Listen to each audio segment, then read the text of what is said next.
With Gareth Cross and Stephen Croft scoring hundreds, Lancashire batted out the final day of their LV County Championship match with Hampshire at the Ageas Bowl to earn the draw. Lancashire began the final day of this match on 63 for 3 in their second innings, leading by 100 runs, and they did have the option to push on in the morning session to try to set up a game for later on.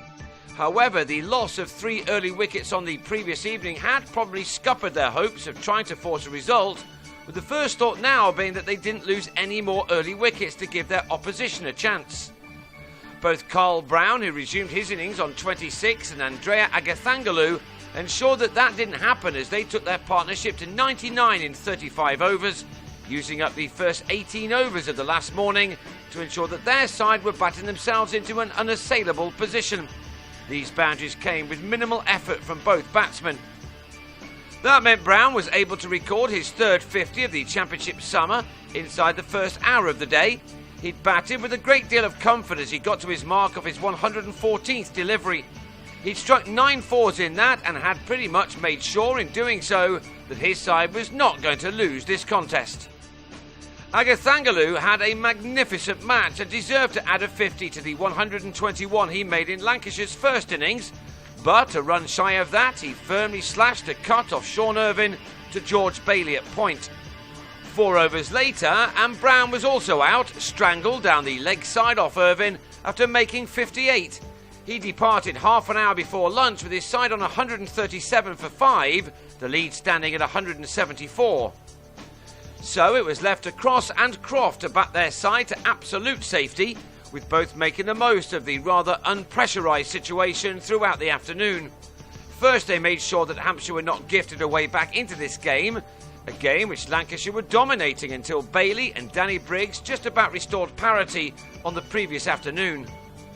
Over lunch, it must have been discussed that Lancashire had no interest in setting a target for their hosts, and that meant that Cross could bat in a more relaxed fashion. He struck both Hampshire spinners for 6s as he started to take his side to a total which simply couldn't be caught. The match situation was ideal for the wicketkeeper, who struggled for runs this summer.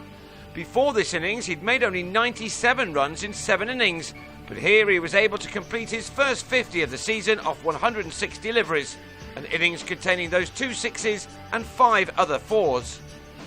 Cross had left his partner Croft behind, although the latter did try to catch up by depositing Liam Dawson for a maximum on his way to his own 50, which arrived with a single off James Vince. Croft had required 78 balls for his half-century, which had contained that 6 and 5 other 4s. The afternoon was becoming no more than a prolonged outdoor net session for these two batsmen, with the result already determined. Cross certainly made the most of that as well. In Lancashire's title-winning summer in 2011, he played some crucial innings, including a career-best 125 at Hove. Last year, when his side was surprisingly relegated, he did less well, averaging 22 with just 3 50s all year, so this was one of his better knocks for some while. Indeed, this shot took him to the 3-figure mark for only the 3rd time in his career. He'd eased to it really, taking 168 deliveries to get there, from which he'd struck 12 4s and those 2 6s. He will score better hundreds, that's for sure, but let's face it, nobody can now take this away from him. He was out 5 minutes later for exactly 100, surprisingly defeated by the pace of Vince's delivery, which he could only fend off to Chris Wood to end a partnership of 161 with Croft in 43 overs. Cross was out at 298 for 6 just before tea, which meant that there was little riding on the last session of the game, save for whether Croft could also get to 3 figures.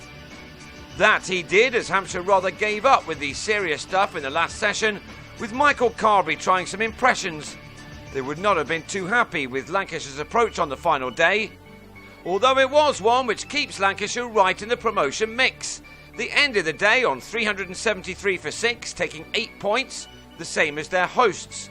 So Lancashire stayed joint second in the second division table, 25 points behind the leaders, with Hampshire in 5th, a further 10 points behind.